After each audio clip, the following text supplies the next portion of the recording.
बच्चों, आज हम पढ़ेंगे एक्सक्रीशन इन ह्यूमंस, मानव में उत्सर्जन के बारे में।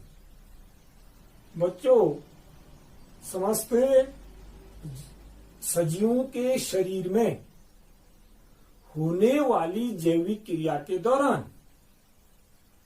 अपशिष्ट पदार्थों का भी निर्माण हो जाता है, जो हमारे शरीर के लिए अनावश्यक ही नहीं हानिकारक भी होते हैं। और इन अपशिष्ट या उत्सर्जी पदार्थों को शरीर से बाहर निकालना ही उत्सर्जन कहलाता है। तो उत्सर्जन क्या है बच्चों? शरीर से अपशिष्ट पदार्थों का बाहर निष्कासन। हमारे शरीर से अपशिष्ट व हानिकारक पदार्थों का निष्कासन उत्सर्जन कहलाता है।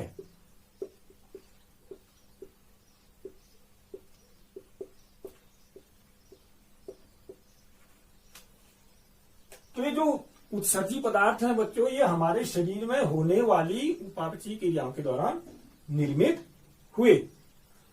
अब ये उत्सर्जी पदार्थ हैं क्या?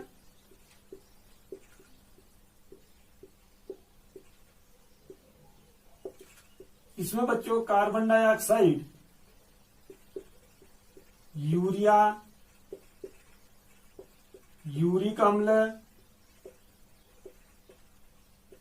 अमोनिया, जल, लवण आदि हो सकते हैं, जो हमारे शरीर के लिए हानिकारक होते हैं और इनका बाहर निष्कासन आवश्यक ही होता है। और इसी प्रक्रिया को हम क्या कहें? उत्सर्जन कहें।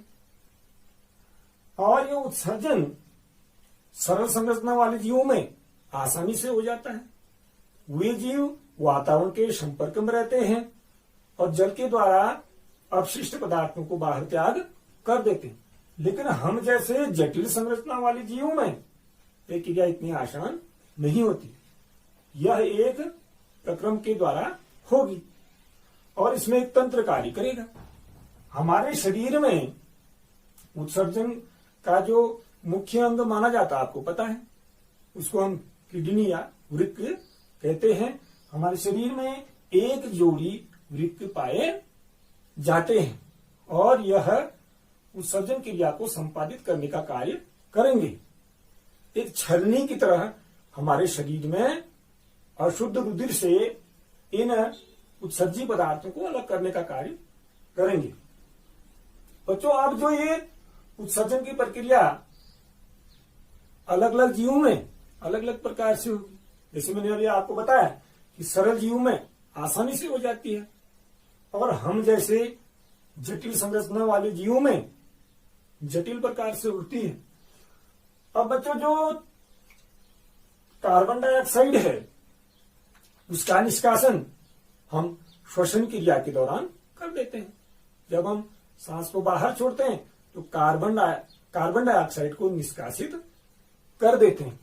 और जो अन्य नाइट्रोजनी पदार्थ हैं जो प्रोटीन के उपापचय से हमें प्राप्त होते हैं, उनका अलग अलग जंतुओं में अलग अलग प्रकार से त्याग होता है। तो जो पहला उत्सर्जन है उसको हम कहते हैं अमीनो टिलिक उत्सर्जन। सीपी, घोंघा जैसे जीव जंतु में आवश्यकता से अधिक निर्मित अमीनो अम्ल को ज्यों का त्यों जो है शरीर से बाहर कर दिया जाता है। तो इस प्रकार के उत्सर्जन को हम कहेंगे अमीनोटिलिक, और इसमें अमीनो अम्ल को शरीर से बाहर त्याग कर दिया जाता है। इसमें जैसे मैंने आपको अभी बताया कि सीपी गांव का और कुछ इकाइनोडर्मेट्स में इस प्रकार का उत्सर्जन होता है। दूसरा जो प्रकार है वह है इसमें अमोनिया के रूप में पदार्थ का उत्सर्जन किया जाता है। इसको कहते हैं हम अमोनोटीलिक उत्सर्जन। अमोनोटीलिक उत्सर्जन बच्चों कुछ जलीय आर्थ्रोपोड्स, प्रोटोजोआ, पोरीफेरा और अलवणी जल में रहने वाले मछलियों, कछुओं आदि में जो अमोनिया है इसी को उत्सर्जन किया जाता है। ये भी क्या है? प्रोटीन का एक प्रोडक्ट है और यह हमारे शरीर के लिए हानिकारक होता है या अन्य जीव जंतु के शरीर के लिए हानिकारक होता है। तो ये जीव जंतु जो अमोनिया है उसको शरीर से बाहर जल की सहायता से त्याग करते हैं और यह अमोनिया घुलनशील अवस्था में इन जीव जंतुओं के शरीर में रहेगी। बच्चों, जो इन जंतु के शरीर में अमीनो अम्ल है उसका अमीनो हरण हो जाता है। अमीनो हरण का अर्थ है उसको दो भागों में बांट देते हैं, एक कीटो समूह, एक अमीनो समूह। कीटो समूह अपचय क्रिया के दौरान पाचित भोजन को ऊर्जा में बदलने के काम आ जाती है और जो अमीनो समूह है उसको अमोनिया के रूप में परिवर्तित करके जल की अधिकता के साथ बाहर निष्कासित कर दिया जाता है। तो इस प्रकार के उत्सर्जन को हम कहते हैं बच्चों अमोनोटीलिक उत्सर्जन। तीसरे प्रकार का जो उत्सर्जन है बच्चों यूरियोटीलिक उत्सर्जन, और यही हमारे शरीर या वयस्क उभयचरों के शरीर में भी उत्सर्जी पदार्थ के रूप में होता है। हमारा जो उत्सर्जी पदार्थ होगा वह है यूरिया और इस प्रकार के जो उत्सर्जन है उसको हम कहेंगे यूरियोटीलिक उत्सर्जन। तो हमारे शरीर में विशेष तौर पर जो यकृत है वह अमोनिया को यूरिया में बदलने का कार्य करता है।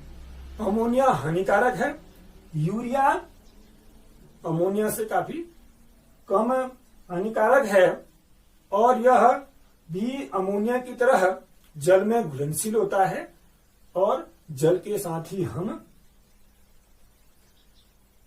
यूरिया का त्याग करते हैं। बच्चों, जो चौथा है उसको हम कहते हैं यूरिकोटीलिक। चौथे को क्या कहेंगे? यूरिकोटीलिक उत्सर्जन। इसमें जो अमोनिया है उसको यूरिक अम्ल में बदल दिया जाता है। बच्चों, जो सरीसृप वर्ग के जीव जंतु हैं, पक्षी वर्ग के जीव जंतु हैं, कुछ कीट हैं, इनमें जो उत्सर्जी पदार्थ होता है वो यूरिक अम्ल के रूप में होता है। ये शुष्क वातावरण में रहने वाले जीव जंतु हैं और शरीर से ज्यादा पानी की हानि ना हो इसलिए अमोनिया किसमें बदल जाएगा? यूरिक अम्ल में। और यह यूरिक अम्ल एक लील की तरह का होता है, यह जल में अघुलनशील होता है और ये जंतु या ये जीव जो है इसको आवश्यकता अनुसार निष्कासित कर देते हैं। तो इनमें जो उत्सर्जन होगा यूरिकोटीलिक उत्सर्जन होता है। अब हमें अध्ययन करना है मानव में उत्सर्जन तंत्र का।